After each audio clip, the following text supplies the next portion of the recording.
Up in the morning and out to school. The teacher is teaching the golden rule. American history and practical math. You study them hard and hoping to pass. Working your fingers right down to the bone. And the guy behind you won't leave you alone. Ring, ring goes the bell. The cook in the lunchroom's ready to sell. You're lucky if you can find a seat. You're fortunate if you have time to eat. Back in the classroom, open your books. Gee, but the teacher don't know how mean she looks. Soon as 3 o'clock rolls around, you finally lay your burden down. Close up your books, get out of your seat. Down the halls and into the street. Up to the corner and round the bend. Right to the juke joint you go in. Si hacemos una radiografía de los centros que tenemos en Canarias, ¿de media qué años tienen? Hay un parque de centros antiguos, efectivamente. Se han hecho muchos, no cabe duda, en los últimos años, ¿no? Pero yo creo que sigue habiendo necesidad. Mira, es que si no, no estuvieran las aulas modulares. Por ejemplo, donde más carencia hay sobre todo son en los sures de las islas, que no fueron capaces de programar ese crecimiento para que las infraestructuras educativas estuvieran acorde con el número de alumnos que lo demandaba, ¿no? Me gustaría que vieran en este momento un ejemplo de un centro que cuenta con barracones. Se ha puesto una solución encima de la mesa, pero no es del agrado de todos y de todas.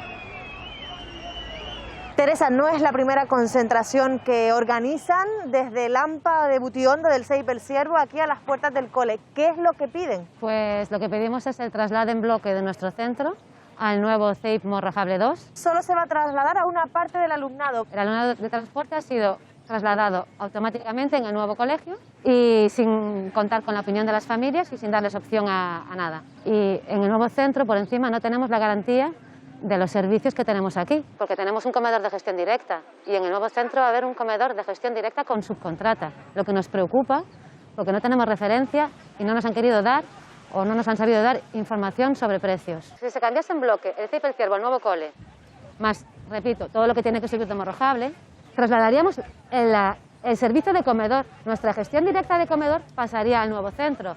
No se tendría que sacar a licitación una subcontrata. Aquí hay instalados 2 barracones, ¿se están utilizando ahora mismo? ¿Cómo son las infraestructuras del CEIP El Ciervo? No, sí que es verdad que hace unos años, en el 2016-17, en Morrojable hubo un pico y hubo una saturación en los 2 centros. Pero a partir de entonces, no tengo los datos del CEIP Morrojable, pero sí del nuestro, y ha habido una involución en cuanto a matrículas.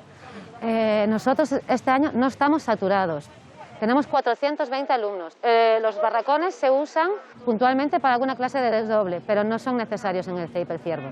¿Le han comentado esto a la consejería? Presentamos unos escritos a Dirección Territorial de Centros, a Consejería de Educación y a Inspección de Educación. No nos contestaron. Fuimos a la radio y de ahí nos llamó la viceconsejera de Educación. Fuimos a una reunión con ella.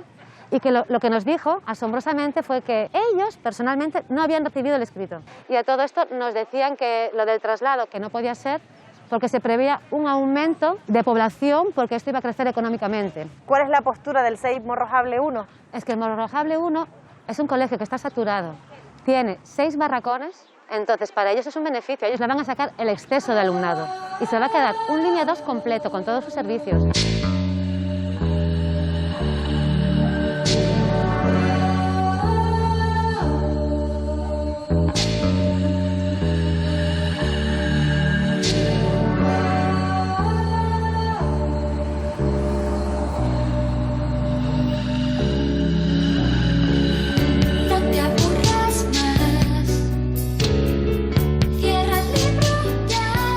Grimanesa, estamos frente al CEIP Morro 2, el que será conocido como el mayor colegio de Canarias. Tiene 27 unidades, es decir, 27 aulas, terminado desde que se empezara a construir el 6 de abril de 2018. ¿Cuánto alumnado de Pájara vendrá a este centro educativo? Tenemos conocimiento de que van a trasladar casi 300 alumnos del CEIP, del Ciervo y del Morrojable 1. ¿Qué piden desde la Federación de AMPA FIMAPA, a la que tú representas? Pedimos que se traslade completo al CEIP Ciervo, que no se segregue. Esas instalaciones del Ciervo quedarían para uso de las instalaciones para el IES Andía. ¿Qué conllevaría eso? Que el alumnado de Costa Calma, que es del mismo municipio que se traslada a otro municipio a estudiar, tenga otra oportunidad. Este colegio es nuevo, suponemos que la infraestructura es impecable, está actualizada al siglo XXI. Estas instalaciones son espectaculares, sus canchas están techadas, tienen aulas específicas. Los niños que se trasladen a este centro no van a tener una gestión directa como la que conocemos de toda la vida, una cocina y un personal de la consejería, no. Va a ser instalaciones públicas y las va a explotar una empresa privada. En este colegio todavía no hay posibilidad de implantar ni esa recogida temprana ni tardía porque no hay AMPA. Lamentablemente, hace muchos años la consejería nos mete el gol a las AMPA para que nosotros nos encarguemos de esos servicios que antiguamente hacía la consejería. ¿Qué opina Manuela de la situación que se vive en el sur de Fuerteventura, de lo que comentan de las AMPA? Bueno, hay opiniones para todos. Ustedes han sacado unas familias que entienden que el reparto de alumnado, ¿no?, de ese mapa, o sea, ese mapa escolar no es el correcto. Nosotros entendemos que sí. Se le ha explicado de todas las maneras posibles, se han reunido con ellas. Ellas tienen miedo de que, por ejemplo, no tengan comedor, que lo van a tener, y esos servicios complementarios que desde luego no corresponden a la educación. Antes les dije el dineral que se nos va en transporte, en comedores, por supuesto que sí, ¿no? Todo eso lo van a tener. Pero mire, el mapa escolar, quien lo decide, quien tiene una visión más global, pues es precisamente la consejería. Y aquí se ha hecho un colegio nuevo y vamos a repartirlo, porque si no estamos otra vez en las mismas. O sea, ¿por qué se hace este colegio nuevo? Por la masificación que había en los otros dos. Por ejemplo, los niños que vienen transportados se ponen todos juntos en un centro. De los dos centros, ¿cuál es el que tiene más aulas modulares, o en este caso aulas modulares? O sea, cuando nosotros decidimos este tipo de cosas, no es de manera alegre, ¿no?, sino lo hacemos basado en los datos que tenemos de escolarización, de la posible escolarización. Cuando uno hace un centro tiene que tener en cuenta el número de niños, por ejemplo, que hay de 2 años, porque esos serán el año que viene los que vayan a 3, ¿no? Y ya digo, se les ha explicado a los padres de todas las maneras posibles. Es difícil contentar a todo el mundo. Sí, como en todas las cosas. No deja de ser como una casa de familia, ¿no?, donde a veces uno toma decisiones donde hay 3 de acuerdo y 4 que no, y después al día siguiente ven otra cosa, es al revés, ¿no? Que entiendan por qué lo hacemos, que no es, como digo, algo que se nos ocurre de la noche a la mañana, sino que está muy bien pensado.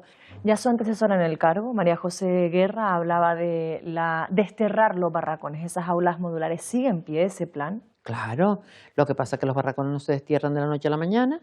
Con el colegio nuevo que vamos a inaugurar el próximo curso, que ya está terminado, entregado, toda la recepción hecha, por ejemplo, en Playa Blanca, en Aría también va a haber otro centro nuevo, en este que me acaba de nombrar de Morrojable, vamos a poder retirar 17 módulos. ¿También le preocupa a la comunidad educativa el amianto que existe en algunos centros escolares? Hace algunos meses hablaban de 40 centros en toda Canarias. Yo siempre me quejo de que me tocó cuando fui viceconsejera hace unos años y ahora otra vez 2 crisis muy importantes, ¿no?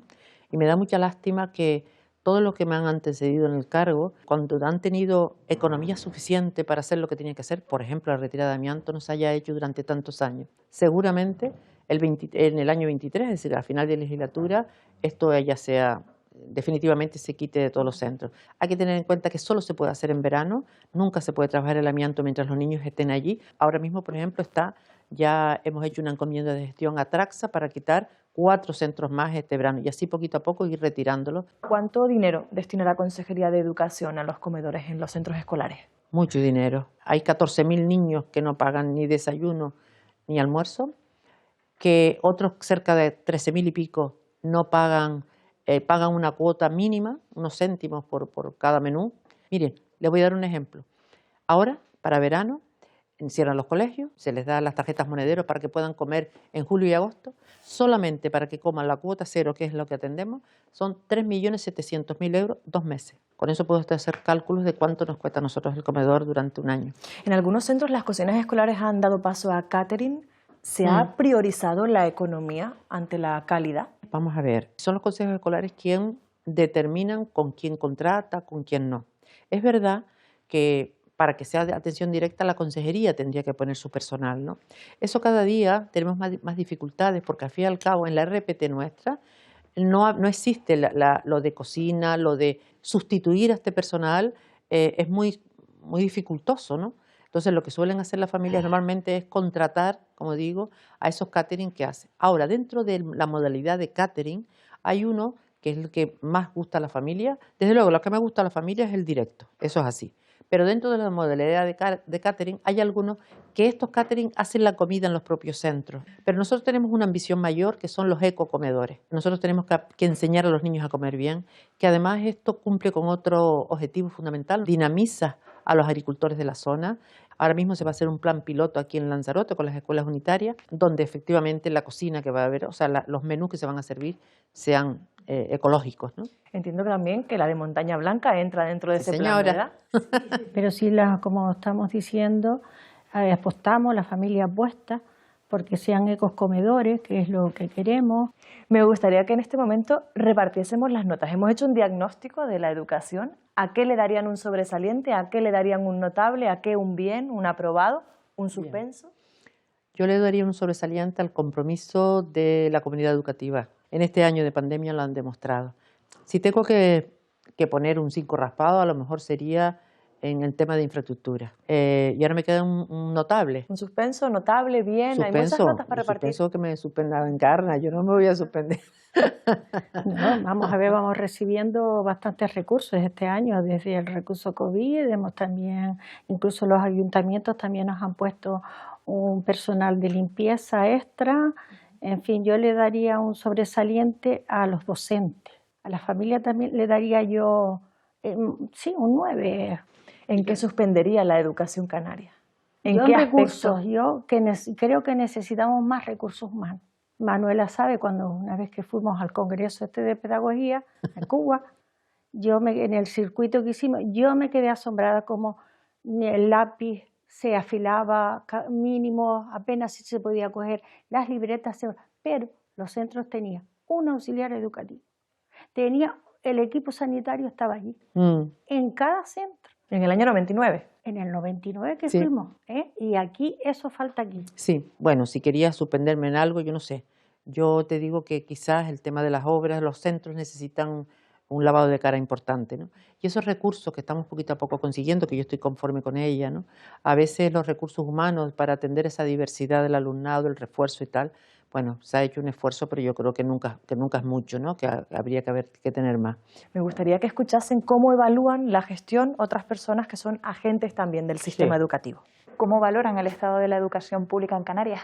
Tiene un retraso con el resto de territorios, tanto de la península como de Europa. Ha sido un sector que se ha descuidado durante muchísimos años, falta de recursos, a ratios elevadísimas que no permiten atender a la diversidad. Ni ahora ni prácticamente nunca la educación pública ha sido una prioridad real. Sin embargo, aún así, contamos con un sistema público educativo en Canarias muy potente, pero que en gran medida funciona gracias al sobreesfuerzo de los trabajadores de la enseñanza, tanto docentes como no docentes. Si le ponemos notas, necesita mejorar. Hay cuestiones que se pueden mejorar simplemente con la forma. Hay que aumentar el presupuesto en la Comunidad Autónoma de Canarias y ese modelo, ese cambio de presupuesto tiene que ir a más del 5% o al 5% para dar una garantía real en la educación. Muy por el contrario, año tras año, el presupuesto en materia educativa se ha ido alejando de ese objetivo trazado por la propia Ley Canaria de Educación. Ha habido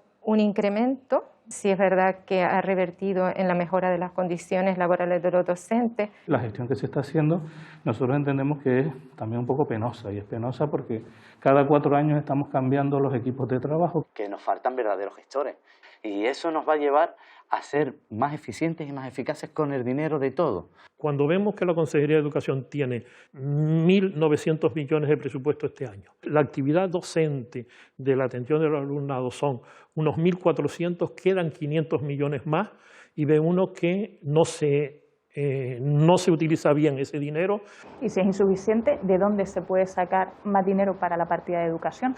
La cuestión es poner a la educación y el resto de servicios públicos en el centro de la gestión de gobierno. Vamos a tener fondos europeos próximamente y confiamos en que una buena parte de esos fondos europeos se dediquen a educación. ¿Y cómo valoran que se destinen fondos públicos a la educación concertada? Estamos totalmente en contra. Es en cómo se utiliza por parte de algunas empresas, que no digo todas, ese dinero público que se le da, que se obliga a las familias a pagar cuotas anuales, a pagar matrículas que no son legales, en fin, una serie de cuestionamientos que la Consejería de Educación debería, de alguna manera, vigilar, controlar. La parte concertada es fundamental. No podemos absorber toda esa demanda en infraestructuras públicas porque no las tenemos. La educación privada es un negocio, y no digo ya nada la concertada, que genera, por lo menos en esta organización, un profundo rechazo. Porque no es justo que con los impuestos de todos y todas se mantengan chiringuitos empresariales para los hijos de algunos y algunas. ¿Cuáles son las principales reivindicaciones desde este sindicato? El incremento de las plantillas, tanto de personal docente como de personal no docente. No podemos ser una de las comunidades donde tenemos el mayor número de docentes en temporalidad.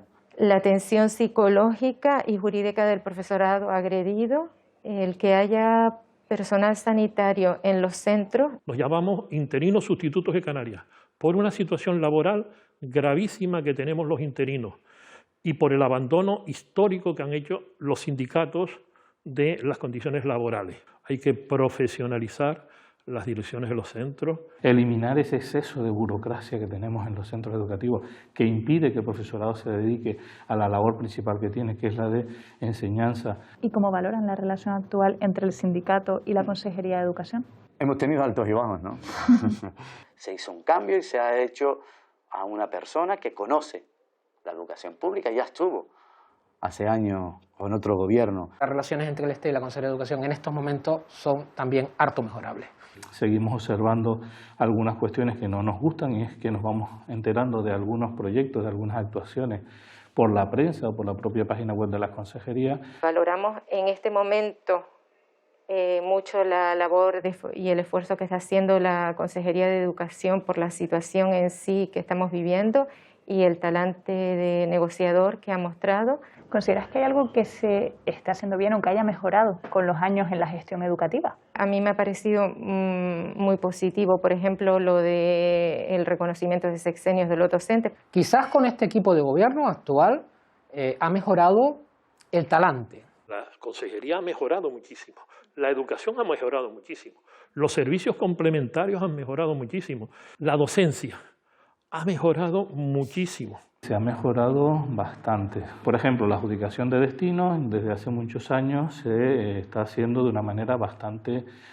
exacta, con muy pocos fallos. La incorporación del concurso de traslado autonómico ha sido una buena cuestión. ¿Y qué balance hacen de la experiencia docente este año de pandemia? Aplaudir a todo el personal de centros educativos, tanto personal docente como personal no docente.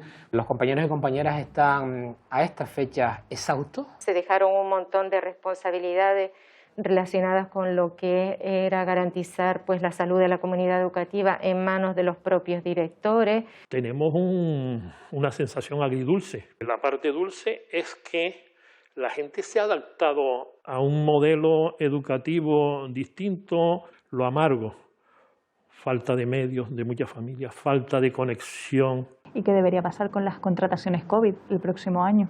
Es el momento de que ese profesorado se quede, es el momento de que el gobierno de Canarias haga una apuesta. Esperamos que a este profesorado se consolide. ¿Y con el personal no docente cómo se puede mejorar su situación? Cuando vemos los sueldos que cobra una cuidadora de comedor, te quedas, tú dices, asombrado, porque es un nivel bajísimo. Son fijos discontinuos, pueden cobrar alrededor de 600, 700 euros. Esta situación se ha producido por la privatización que han hecho los diferentes gobiernos. En ¿A dónde va mi dinero? Además de querer conocer las necesidades y carencias de todos los sectores, sobre todo los que tienen que ver con el gasto público, también buscamos ese punto de autocrítica. Entonces, desde tu punto de vista, ¿qué falla en la educación pública en Canarias? Hay profesorado que es la gran mayoría muy comprometido, pero hay algunos que tienen déficit, sí. A esas personas hay que detectarlas y ayudarlas con formación suficiente. Apostar por el bilingüismo, por culpa de los docentes también, porque muchos se han sentado, ¿no? Y nos hemos sentado y de decir, pues ahora aprender otro idioma, nos ha costado, pero culpa también es del gobierno de Canarias, ¿no? En enero salía el dato de la tasa de abandono escolar temprana, que en Canarias está en torno al 18%, por encima de la media española. ¿Qué parte de responsabilidad tienen los docentes?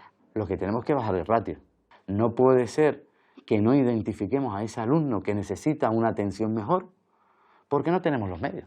No se puede hablar de responsabilidad docente. La tasa de abandono escolar es algo que tiene que ver también pues, con responsabilidades políticas, con cuestiones de inversión. Algunas tendrán, por supuesto, faltaría más, pero no hay que olvidar una cuestión. El alumnado que fracasa en su proceso educativo es un alumnado que normalmente requiere de una atención específica. Es necesario invertir más. Y ya por último, ¿tiene algo que envidiar la educación pública a la privada y al revés, la privada a la pública? La atención que se da a la diversidad en la pública, la envidia a la privada siempre, en cualquier reunión, siempre se están pidiendo más medios para poder desarrollar esa atención a la diversidad que se da en la pública. Quizás la pública a la privada pueda envidiar pues precisamente esa implicación que tienen las familias. La pública a la privada, ¿qué envidia? El alumnado como potenciador de la formación global de la sociedad canaria. Y ese alumnado, si estuviese en la pública, mejoraba la media. Yo creo que sería la educación privada la que tendría que envidiar y mucho al sistema educativo público. Con todos mis respetos, por supuesto, especialmente con todos mis respetos, y quiero recalcarlo, a los trabajadores y trabajadoras de la enseñanza privada y concertada. Colocando un centro privado y un centro público en el mismo contexto social, los resultados del centro público son siempre mejores. Los privados tienen que envidiar a lo público, porque hemos sido un referente y lo vamos a seguir siendo. ¿Qué opina de lo que ha escuchado de los representantes sindicales del sector educativo? Para mí, yo le tengo un respeto especial a los sindicatos. Yo creo que hacen un papel fundamental. Sobre todo lo hicieron en su momento, ahora tienen otro, y yo desde luego respeto. Fue un avance social muy importante, ¿no? Y por lo tanto, el máximo respeto, como digo. Hay cosas que discrepo, evidentemente. Es lo que le iba a preguntar, ¿está de acuerdo con alguna de las reivindicaciones? En las que discrepo absolutamente, pero hoy, bueno, para eso está la mesa sectorial y procuramos, mira, ahora hace poquito sacamos un acuerdo por unanimidad y eso es muy complicado con los sindicatos con respecto a qué pasaba con los maestros interinos que se presentaban o cómo quedaban las listas una vez que se hayan hecho las oposiciones, ¿no? Hay cosas con las que estoy de acuerdo, que se pueden, y hay otras que menos, pero bueno, eso es así, entre ellos incluso pues no llegan, para llegar a acuerdos entre los propios sindicatos a veces cuesta un poquito. No podríamos dejar de hacer un programa de educación sin hablar con los representantes del Consejo Escolar de Canarias y esto es lo que nos han dicho. Natalia Álvarez, eres presidenta del Consejo Escolar de Canarias. A finales de 2020 publicaron el informe sobre la realidad educativa y hacen una radiografía preocupante del sistema educativo en Canarias. Sí vemos que hay un desfase entre la media estatal y lo que se invierte en Canarias por alumno o alumna y año. Entonces hay una diferencia de en torno a un 5%. Nos gustaría, por supuesto, por lo menos alcanzar la media. Está en torno a los 5.000 y pico euros por alumno y año, pero si se puede avanzar más, pensemos que el País Vasco, por ejemplo, está sobre los 6.000, que por cada euro que se invierte en educación, es 10 euros menos que hay de invertir en programas sociosanitarios, sociales, etc. La educación, como decía al principio, es un elemento estructural. Nos va a facilitar no solamente formación, sino desarrollo socioeconómico de la ciudadanía. En el informe también habla de que en Canarias hoy hay una menor tasa de jóvenes que se gradúan en la ESO, por ejemplo, un exagerado índice de repetidores y un abandono escolar temprano por encima de la media. Entiendo que no solo es una cuestión presupuestaria, ¿qué otros factores tienen que ver con estos datos? Hay factores sociales, hay factores económicos, hay factores familiares. Para nosotros es muy preocupante que un 45% de la población canaria no tenga los estudios de secundaria. Pero además ese sector menos formado es un sector empobrecido, porque coincide con los índices de pobreza que podemos tener en Canarias y que se han convertido en estructurales. Y después está también el ratio de alumnos por profesor en enseñanza no universitaria, que también es elevado en Canarias. ¿Qué diferencia hay entre Canarias y la media nacional? Los límites regulados están en 25 en primaria, 30 en secundaria y 35 en la enseñanza posobligatoria. Nosotros creemos que ese tiene que ser el tope, vamos a decir, máximo, que hay que bajar de ahí. Ustedes también demandan un acuerdo plurianual del Parlamento de Canarias para que mantenga ese incremento en la inversión educativa, pero ¿De dónde se saca ese extra? Aumentando impuestos, aumentando la deuda, quitándose la otra partida. Están llegando partidas europeas. Bueno, pues si en esas partidas europeas está contemplada una parte dedicada a educación, que se invierta y que se invierta en aquellos aspectos que ayuden a superar los déficits históricos que tenemos. Y una de las cosas que ha tenido Canarias es que ha sido en educación ha tenido mucha iniciativa de proyectos. El problema es que no se estabilizan en el tiempo. ¿Qué más se necesita para acabar con esos males que lastran a la educación canaria? Es muy importante la estabilidad de las plantillas, por ejemplo. El que el profesorado pueda trabajar colectivamente, tenga tiempo para ese trabajo colectivo, que la atención a la diversidad tenga medios para poderla desarrollar. Con motivo de la pandemia, que pensemos que no hemos llegado ni un 1% de contagio. Entonces, ese esfuerzo que ahora se está valorando, se mantenga esa valoración a la profesión docente. ¿Qué cosas se están haciendo bien dentro de la educación en Canarias? ¿Qué ha mejorado? Canarias es quizás de las comunidades autónomas en donde más programas que a lo largo del tiempo, de los 30 o 30 y pico años de educación que llevamos, de transferencia, se han puesto en marcha. Nosotros lo que pedimos es que esos programas se amplíen, se desarrollen y que hay una cosa, tenemos una ley canaria que ha facilitado durante estos años, del 2014 para acá, que muchas actuaciones se puedan llevar a cabo. El Parlamento y el Gobierno canario tenga claro que invertir en educación es invertir en futuro. ¿Cómo poder asegurar que esas ratios sean más bajas Mira, para poder garantizar ese éxito del que habla el profesorado? Bueno, con mayor contratación, no cabe duda, pero esto, el hecho de que hayamos contratado alrededor de 2.500 profesores hizo posible que las ratios se redujeran muchísimo, ¿no? Yo creo que es un estudio interesante el que vamos a hacer y comparar estos resultados con, por ejemplo, no con resultados del 20, sino con el 19. Yo me puse a mirar, pedí los datos de todas las comunidades para ver cuántos alumnos por clase existían, ¿no? Y efectivamente, tal como decía la presidenta del Consejo, la ratio en primaria, en infantil de 3 años de 20, 25 hasta que termine sexto de primaria. En secundaria son 30 y 35, hasta 35 en la posobligatoria. Le puedo asegurar que la ratio profesor-alumno dentro de un aula, nosotros estamos muy bien situadas. Eso no quiere decir que no nos haga falta recursos, como Encarna decía. Ahí es donde tenemos que hacer un esfuerzo en la contratación. No sé si son 2.500, pero nosotros estamos haciendo ya, planteándonos cuáles son los recursos necesarios que va a tener Canarias para avanzar mucho en ese sentido, ¿no? La pandemia nos obligó a ese uso acelerado de las TIC, a esa implantación acelerada de las tecnologías de la información y la comunicación. 1 millón, casi 2 millones de euros destinados en la Consejería de Educación a eso, pero ¿sabemos exactamente qué alumnado no pudo tener acceso en tu centro? En mi centro sí los hubo. Desde el primer momento ya sabíamos la brecha digital dónde estaba, pero el centro, y a través también de la consejería, se ofertó que se le pudiera llegar a esa familia o una tablet o un cualquier portátil, dispositivo. incluso desde las propias unitarias se le llevaba el material. Pero yo antes de la pregunta que tú dijiste, creo que no solamente son las ratios, también, como estaba diciendo, influye en la metodología y en el método. Sobre todo, creo que en secundaria se debería de dar ahí un vuelco enorme a cómo tratar esa. Date cuenta que el alumnado está en una fase donde se le está reestructurando su cerebro. Entonces hay en otros lugares, en Alemania, ahora mismo hay un estudio que se le deja ir al alumnado a tal hora, ¿sabe? Que duerma a la hora que quiera y está dando resultados. Sí, hay un montón de cosas. ¿Sabemos qué porcentaje de ese alumnado canario, retomando, tuvo problemas para acceder? Se demostró la vulnerabilidad que había socialmente con respecto a esa brecha digital. Sí, a ti no te llegan las clases online por dos motivos fundamentalmente. O porque no tienes el dispositivo o porque no tienes la cobertura. En las siguientes compras que se hicieron es que la propia tableta tuviera ya la tarjeta. Y como dije desde el principio, nos cogió a todos totalmente descolocados, ¿no? Cuando empezamos, es que de un día para otro nos cambió todo. Y desde luego la consejería no estaba preparada en ese momento para atender a esta cantidad de alumnos que se quedaron en su casa. Eso hizo ponernos las pilas, darnos un empujón. Existe consenso, ¿no?, sobre la necesidad de incorporar esas tecnologías de la información y la comunicación a la enseñanza, pero hemos querido ver cómo ven desde su punto de vista aquellos que nos han obligado, entre comillas, a vivir pegados a una pantalla. Y me gustaría que lo viesen. Gurú, dícese de la persona a quien se reconoce como maestro o guía en un ámbito determinado. No se olviden de este concepto, que volveremos a él.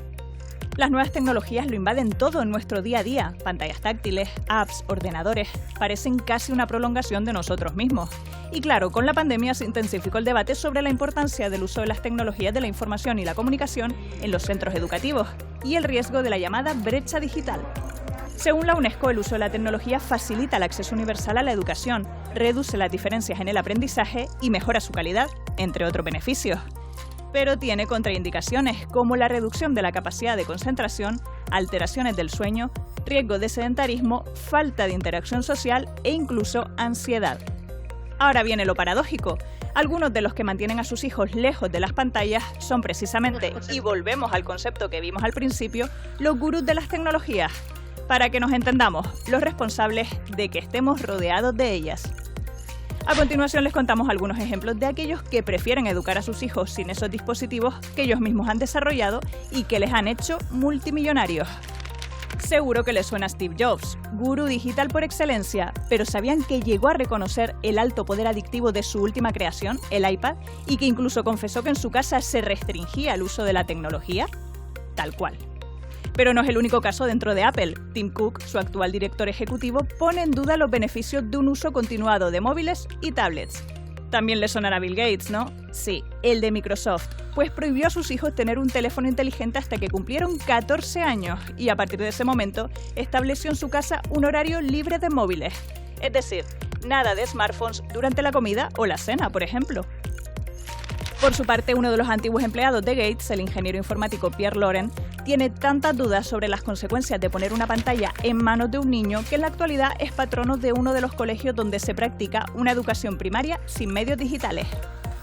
También hay colectivos como la ONG Common Sense Media, dedicada a ayudar a las familias a desarrollarse en un entorno tecnológico, que alerta de que en los hogares con menos recursos y cuyos padres están más horas fuera de casa, los hijos pasan mucho más tiempo frente a las pantallas que en aquellos de renta alta. Y es que los expertos reconocen que habrá que esperar muchos años para ver los verdaderos efectos que pueden tener estas nuevas tecnologías en la formación intelectual de los niños. Pero todos, sin excepción, coinciden en algo: hay que poner límites a su uso. Todas las cosas tienen su parte buena y mala. De ahí la importancia que tiene de que los alumnos, los hijos también cuando están en casa, tengan esos controles, ¿no? Esa orientación más que control. De hecho, en ese plan digital del que ya le he hecho referencia, hay una parte fundamental para la formación de los padres. Lo que yo, por ejemplo, encuentro que ha sido nefasto es cómo los jóvenes y la gente en general tienen la necesidad de que todo sea inmediato, la inmediatez. No tienen, yo qué sé, un poco de paciencia, ¿no? Que antes se tenía demasiada, pero un poco, ¿no? Pues están acostumbradas a que a golpe de clic tienen toda la información, tienen todo lo que quieran, ¿no? Y yo creo que en ese sentido deberíamos mezclarlo un poco con lo antiguo, ¿no? Con lo tradicional. Yo estoy de acuerdo en que se le ponga un límite, sobre todo en los niveles en el que doy yo, que son pequeños, y la familia también debe de vigilar el horario que le pone a sus hijos para el uso de las tablets. Ya desde chiquitito tú los ves en su carrito ya con el móvil. Ya eso es, para mí no lo entiendo, ¿sabes? Porque sí, tienen de conocimiento de lo que está ahí, pero después la cuestión social y emocional. Sí, desde pequeñitos eso se va perdiendo. Las nuevas tecnologías han marcado una nueva tendencia a la hora de enseñar. Nuestros dos próximos protagonistas también son ejemplos de cómo se puede enseñar de otra manera. Les presentamos a Nino y a Loida.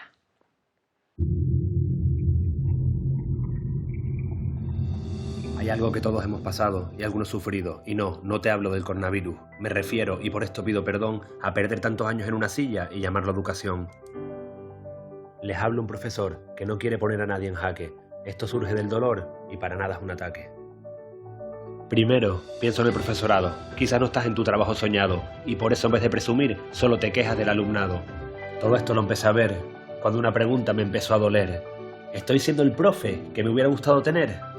Y ahí cambió mi misión y mi visión, que nos enamoremos otra vez de esta profesión. Y termino ya con una frase que cada día me ayuda a crecer. Quien se atreva a enseñar no debe dejar nunca de aprender.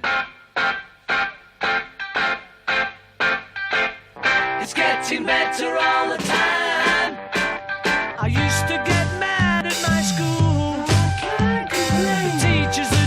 got me one cool. You're holding me down, turning me round, filling me up with your rules. I've got to admit, it's getting better. Nino Cervera, eres profesor de secundaria, llevas 10 años en la docencia y acabamos de ver parte de tus rimas. Y claro, nos preguntamos, ¿realmente esa es la clave? O sea, para el profesorado no tiene que dejar nunca de aprender. Sí, totalmente. La mayoría de profesorado usamos o usan técnicas, conocimientos y contenidos que quizás están un poco obsoletos y no están acorde a lo que se pide, las habilidades que pide, ¿no?, el siglo XXI. Tú puedes entrar en tu clase a los 25 años siendo profe, ilusionado, cerrar la puerta y volverla a abrir con 65 años. ¿Cómo se puede dejar un poco al libre albedrío que el profesorado tome esas decisiones de formarse o no formarse? ¿Y se invierte en la formación del docente? Sí, sí se invierte. Centros de profesorado, cursos, hay un montón de oportunidades. Quizás la aplicación queda un poquito más en el aire, ¿no? Yo puedo hacer 40.000 cursos y al día siguiente sentarme en mi mesa y ejercicio 7, página 10 y todo el mundo en silencio porque lo digo yo, ¿no? En tu educovídeo también hablas de que hay que volver a enamorarse de esta profesión. ¿Crees que eso puede ser algo que falla en la educación? Que a lo mejor el profesorado ha perdido esa pasión que siente por la docencia o que esta es una profesión que desgasta mucho. Yo siempre le digo a mi alumnado que hay que hacer lo que te gusta y lo que se te da bien. Y a los profes les pediría que se hicieran esa pregunta. ¿Te gusta lo que haces? ¿Se te está dando bien? Que nadie nos enseña nunca a descubrir nuestra vocación. ¿Has llegado a ser ese profesor que te hubiera gustado tener? Yo sigo aprendiendo cada día y por lo menos sí que hago algo, que intento hacerlo siempre y no olvidarme. Yo cuando voy a planificar una clase o un tema pienso, ¿cuál es el objetivo de esta clase? ¿Qué se van a llevar? ¿Qué van a recordar? ¿Qué van a sentir? Porque ya simplemente al hacer esta pregunta te estás poniendo un reto que conseguir. No vas a hacer la mejor clase de la historia, pero vas a hacer una mejor clase que si hubieras dicho, bueno, otro día más, de lunes. Enseñas geografía e iniciativa emprendedora. La geografía creo que la tenemos clara o no. No sé si es igual que hace 20, 30 años como la enseñas tú. La geografía como, ¿sabes planificar un viaje? ¿Sabes cómo son los climas del mundo? Porque si vas a tal sitio, de repente tienes que llevar un chubasquero y un paraguas porque a lo mejor que es la época de los monzones. En iniciativa emprendedora, ¿qué les inculcas al alumnado? Ese impulso que les das por detrás para ponerse metas de mejora, para intentar tener iniciativa en la vida, porque al final la vida, da igual que tengas 40 años, 30, 20, 15, se trata de tú tener motivación para hacer cosas. Se tocan muchísimas habilidades útiles para la vida, como hablar en público, negociar, resolución de problemas, de conflictos, trabajo en equipo. Ahora parece que además de profesores también tienen que ser un poco casi psicólogos, ¿no? Sí, totalmente. No debemos ser transmisores de información porque la información ya está. Los profes tenemos que ser guías, acompañantes, entrenadores. Tienes que entender cómo piensan. Antes hablabas de que en el aula no se enseña la vida real a los alumnos, por ejemplo, hacer una declaración de la renta, pagar impuestos o asimilar una pérdida. ¿Cómo podemos cambiar esto? Con una simple pregunta para mí.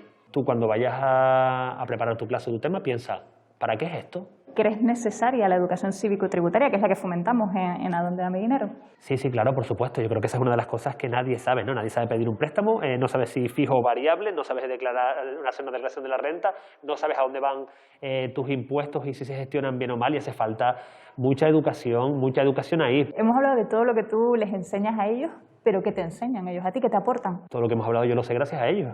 Y les pregunto, ¿cómo puedo hacerlo mejor? ¿Cómo puedo crecer y hacerlo más interesante? Pues ahora lo vamos a comprobar con tus alumnos de ahora. Te van a poner notas. Uf, nervios.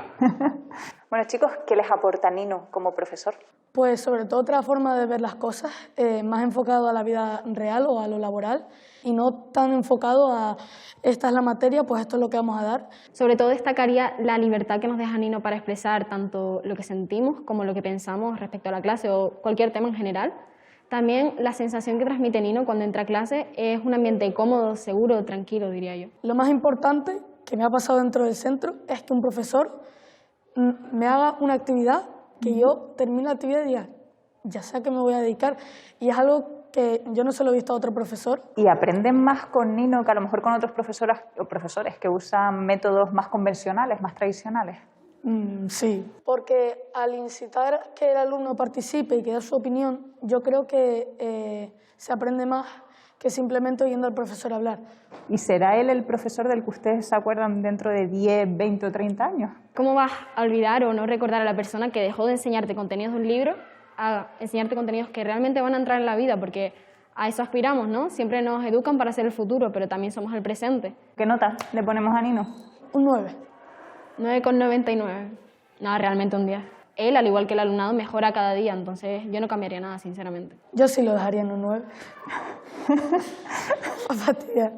No, un problema que tiene, que al dar esa cara de profesor, que lo que quiere es que aprendas, y no ese profesor que te imparte clase y si no lo haces pues viene un castigo detrás, pues como que los alumnos se lo toman como no ven esa figura de profesor, porque siempre nos pasa que cuando llega un profesor que nos trata bien, que nos trata ese profesor que todos decimos me encanta su clase, al final no lo vemos como una autoridad, lo dejamos en 9. Todos queremos dinero para olvidar nuestros problemas, pero ¿cuántos problemas llegarán con el dinero? Pero cuando sueño con tener a alguien al lado, los ricos son más ricos para que otro sea pobre, y los pobres quieren ser ricos y otro pobre lo será el doble. Todos nos sentimos nobles, pero detrás de esto una gran verdad se esconde. Un papel verde para imaginar casas o viajes a Roma, pero el dinero no es un croma, es una chaqueta que no abriga un plato sin comida, un bar sin bebida, enfrente tuyo se desploma.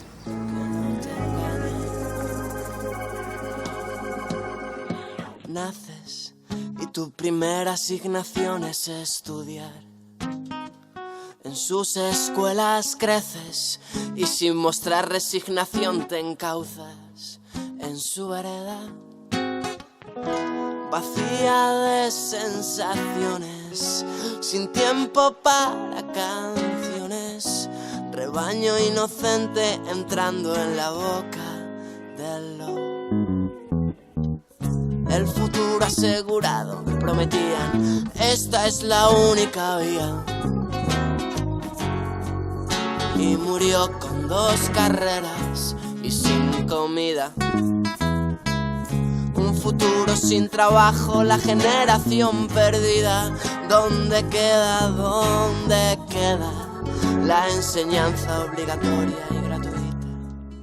Jan, Nayara, ¿qué es lo que más valoran de Loida como profesora? Confía en nosotros y siempre nos escucha y nos respeta como personas. Yo lo que más valoro es que nos motiva siempre a seguir adelante y nunca rendirnos. ¿Alguno quiere seguir los pasos de Loida, de la profe, y convertirse también como ella en profesora? Yo no, pero quiero ser actor y esto me vino porque ella me inspiró con sus ideas, siempre ayudándonos a convertirnos en lo que queramos. Yo como profesora no, pero me gustaría ser psicóloga y siempre la escucho y así voy a sacar sus mismas palabras y hablar así de bien. Cuando sean mayores, ¿creen que se acordarán de la profe? Por supuesto. Claro. ¿Sí? Yo también, claramente, que me voy a acordar como si fuera mi segunda madre. Yo voy a recordar que siempre nos ha inspirado y ayudado. Yo lo que voy a recordar es su risa y cómo nos motiva. Si ustedes tuvieran que ponerle una nota a la profe, ¿qué nota le pondrían? Para mí, un 10. Yo un 10 por cómo nos trata y cómo nos cuida. Allí había un universo y una cárcel de juguete. Señor Serrano a la pizarra, señor Serrano presente. Allí aprendí a vivir y también a recitar, con poco rigor el pretérito imperfecto del verbo amar.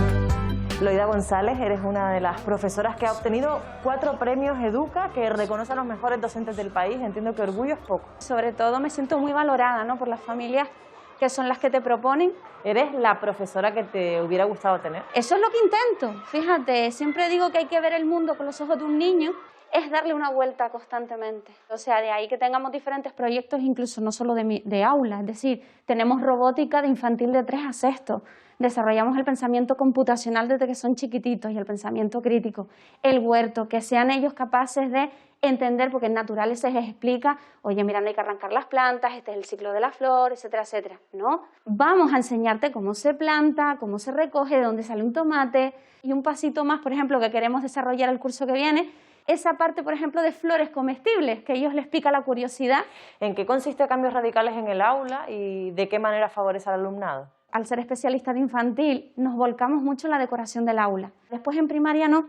Yo intento enseñar a los maestros a aprovechar el espacio que les toca a cada curso, que muevan todo de sitio en función de sus necesidades y que decoren y busquen una temática para animar al alumnado cuando entra en clase. Y además, sin mucho dinero para invertir. Es lo que te iba a preguntar, ¿cuánto dinero cuesta eso? Claro, partimos de que somos escuelas públicas y que no nos viene ninguna partida económica precisamente para eso. Entonces, les invito a reciclar. Tienen un convenio de colaboración con la asociación Ayúdame 3D. Les enseño a utilizar la impresora en 3D. Y de lo que se trata es de hacer prótesis de una parte, o sea, desde la muñeca hacia los deditos para niños de todas partes del mundo que lo necesitaran. Se hacía el montaje y bueno, y se envían para allá.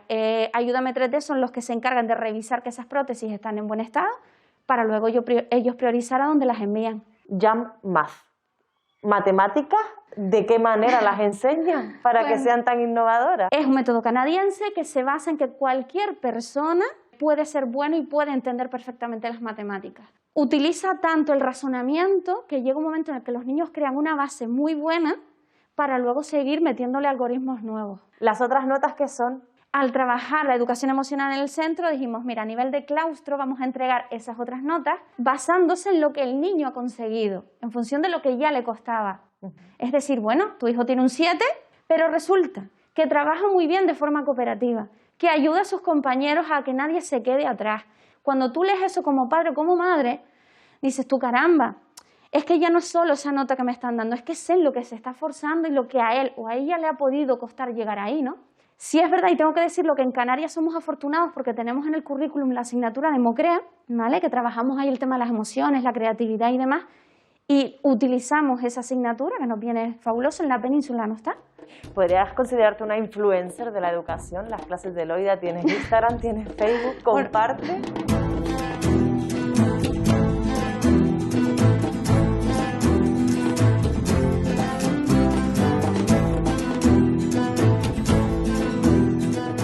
¿Qué tal? ¿Cómo están? Llevo días en los que me están preguntando mucho por esas sorpresas que le voy a dar a los profes el primer día. Intento transmitir, más que ser un influencer ni nada, lo que intento transmitir es que se puede compartir. Todos aprendemos de todos. Yo no soy perfecta, yo me equivoco 1000 veces, mis alumnos lo saben, se ríen, de hecho, pero el hándicap de que yo pueda comunicarme online con una compañera que está en Florida, tengo otra compañera en Alemania, en Suiza, yo les doy mi visión de lo que hago aquí, compartimos. Nuestro alumnado se puede hacer videoconferencias, se pueden escribir cartas en inglés y repasar contenidos de otros idiomas, ¿no? Eso es lo que nos enriquece. Que no a todo el mundo le gustarán las actividades que hago, ciertamente, no soy una croqueta, no le gusta a todo el mundo, pero intento que se contagien de esa forma de compartir. ¿De qué manera se podría trabajar la educación cívico-tributaria para que aprendamos el valor de contribuir para dotar los servicios públicos? Tengo un consejo de alumnos, ¿no? Para que ellos den, como te digo, su punto de vista como niños. Los niños son los encargados de recordar, oye, es que tengo un patio sin canastas de baloncesto. ¿Y saben de dónde sale el dinero? Sí, ahora no se puede hacer las excursiones que hacíamos antes, pero ellos han ido incluso a un pleno del ayuntamiento. Ellos saben perfectamente pues, que la educación de Canarias, la consejería tiene unas partidas determinadas, por ejemplo, para nuevas tecnologías en los centros. Estamos hablando siempre de lo que tú le enseñas al alumnado, pero ¿qué te enseñan ellos a ti? Ay, a mí me han enseñado todo. Son los que me han enseñado a ser flexibles, a que si las cosas no salen bien hoy, van a salir mejor mañana. Y eso han sido ellos.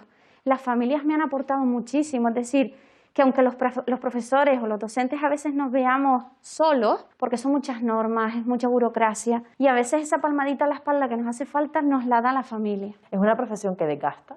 Sí, bastante. ¿Qué nos falta? Pues un poquito esa palmadita que te digo en la espalda por parte de la administración. ¿Están de acuerdo? ¿Se sienten identificadas con esta manera de enseñar? Sí, absolutamente. Sí. Sí, sí. ¿Y están de acuerdo con esas necesidades que tiene Manuela? Claro, claro, es lógico. Yo creo que desde que te sales un poco de lo habitual, necesitas otro tipo de recursos y ella así lo manifiesta, ¿no? Salir a ver bichitos, ¿no? Salir a ver Claro. bichitos. Alrededor del cole de Montaña Blanca. Esa cebolla se recoge. Claro. ¿Eso es trabajar por proyecto? Sí, porque después de ese nos salió uno. ¿A dónde va esa piel de la cebolla? Ellos son los que te dicen por dónde tienes que ir. Nosotros estamos para guiarlo. ¿Tiene en cuenta, consejera, la educación, la opinión del alumnado con respecto al sistema, con respecto a los docentes? ¿Encarna? Yo creo que falta. Sí, yo creo que hay poca costumbre, ¿verdad? porque se hace poco, ¿no? Se consulta poco con los usuarios y Sí, yo creo que debería hacerse. Pues hemos hecho el trabajo. Vale. Escuchen. Para aprender. Para también el colegio no se trata de aprender, también hacemos cosas divertidas. Eso nos enseña a recapacitar. Mira, el colegio es como la semilla. Sin la semilla todo se derrumba. Plantamos la semilla, va creciendo, vamos creciendo. Después llegamos a la universidad y empiezan a salir las floritas. Los educan, los hacen aprender y los cuidan. Por ejemplo, si los cuidan mal, pues los niños salen malos o tristes. La educación es que si alguien se cae, tú, por ejemplo, le puedes ayudar. Si tú quieres conseguir una cosa, pórtate bien, a lo mejor te la dan. Para mí la palabra educación tiene dos motivos. Educación, ya sabes, del cerebrito, o la educación de un folleto morante. Magnífico. O sea, los educan, por ejemplo, para que el día de mañana contestes bien a los profes o a las personas. Que te portes bien, como yo estoy avanzando un poco. Matemáticas, lengua. También cosas que son como que no hemos aprendido nunca. También como una sopa de números, pero que están mezclados y tenemos que hacer los que son bien. Aprendemos como a contar, también a leer. El teacher nos hace un tema que tenemos que estudiar durante como un mes y después de que se acabe ese mes nos hace un examen sobre eso. Todo el mundo sabe que 1 menos 1 es 0 y 0 menos 0 es menos 1. ¿Y 7 menos 7? 2 por 2 es sumar 2 veces 2. 4. Música y educación física. A mí valores. Sociales, naturales o lengua. A mí matemáticas. Educación física. ¿Qué educación física no? Sí, a mí sí. Más o menos. Algunas. Sí me gustan porque siempre me ayudan, porque una vez no sé cuál nombre que poner y ellos me ayudan. Nos gusta estar con ellos porque son divertidos. Sí, pues porque algunas cuantas veces hacemos juegos. Y aprendemos con ellos. Lo intentan hacer divertido. Francés no. Y de hecho no da francés, da pesca. Hombre, hay un niño que, le encanta la pesca, se llama Eric, y entretiene al profe y al final no damos francés y solo damos pesca. Yo ya sé, pesca. Un 100, sobre todo la de educación física. Y nuestra profe Vero. Sí. Un 10. 20. A Violeta le doy un 10. Porque la explica súper bien. La mitad 10 y la otra mitad 9. Hay algunos que de vez en cuando se pasan un poco y por eso les doy un 9, pero aún así en el fondo son buena gente. Sé que me está viendo todo el mundo, así que me voy a declarar. Me gustan todos los profesores, menos uno. A David un 10. A Cintia un 8. Yo no sé, igual. Lali un 9. Yo a Lali en valores le pongo un 10. Es que es muy difícil. Es sumar. Un 7. Yo de grande voy a ser bombero. Tengo un montón de cosas para decidirme. Militar, peluquera. A mí cuando la gente tiene un problema con el pelo. Piloto de avión, porque mi abuela me convenció de que trabajara en los aviones porque ella trabaja en el aeropuerto, limpiando los aviones. Exploradora, inventora, también médica y yo que nada más. Eso sí lo vas a tener complicado porque hay tantas cosas. Y yo quiero ser exploradora y encontrar una nueva especie como de tiburones. Eso sí no me gusta nada. Policía, sí. Yo quiero ser veterinaria. Cantante. Yo todavía no sé. Dentista. Yo quiero ser policía. Me gusta salvar el mundo. Yo quiero ser guardia civil. Siempre me pongo a ver vídeos de eso. Yo quiero ser actor para ganar mucho dinero. Yo quiero ser cantante y rapera también. Yo quiero ser biólogo marino. Desde que tenía 5 años.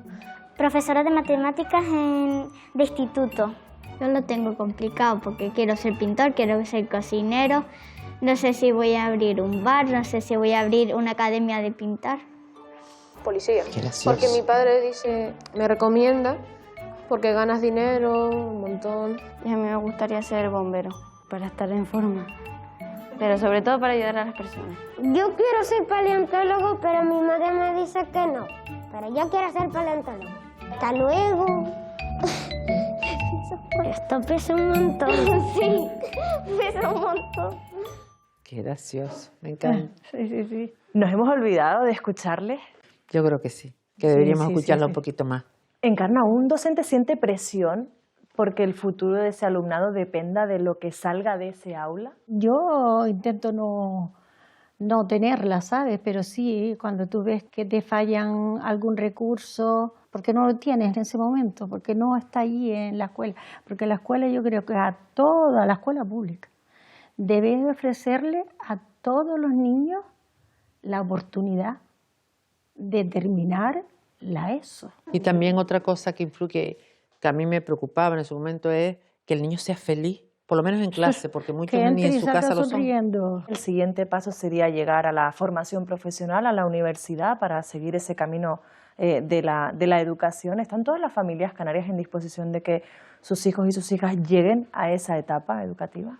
La formación profesional en Canarias es gratuita, en otras comunidades no lo son. Por ejemplo, los estudios universitarios no solamente tienen que pagar unas tasas, evidentemente, de matrícula y de todo, sino que además quedan lejos de las islas que no son capitalinas. Por lo tanto, para una familia de una isla no capitalina, como puede ser Lanzarote misma, pues tiene que pagar no solamente las tasas de matrícula, evidentemente, sino la manutención y la estancia y todo lo que tiene que ser. Entonces, ahí hay una pequeña o una gran discriminación con las islas menores, ¿no? Y es verdad que se dan becas, pero así todo, yo creo que falta más. 212 millones de euros se han destinado a las universidades en este curso que acaba de terminar. ¿Es suficiente? Para que no lo digan los rectores, lo voy a decir yo, y quedará mejor. Nunca es suficiente.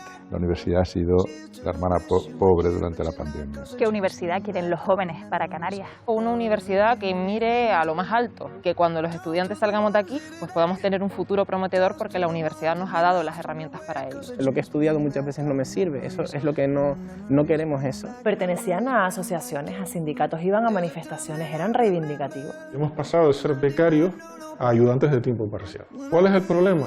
Te jubilas como becario, porque por 470 euros creo que está el salario mínimo.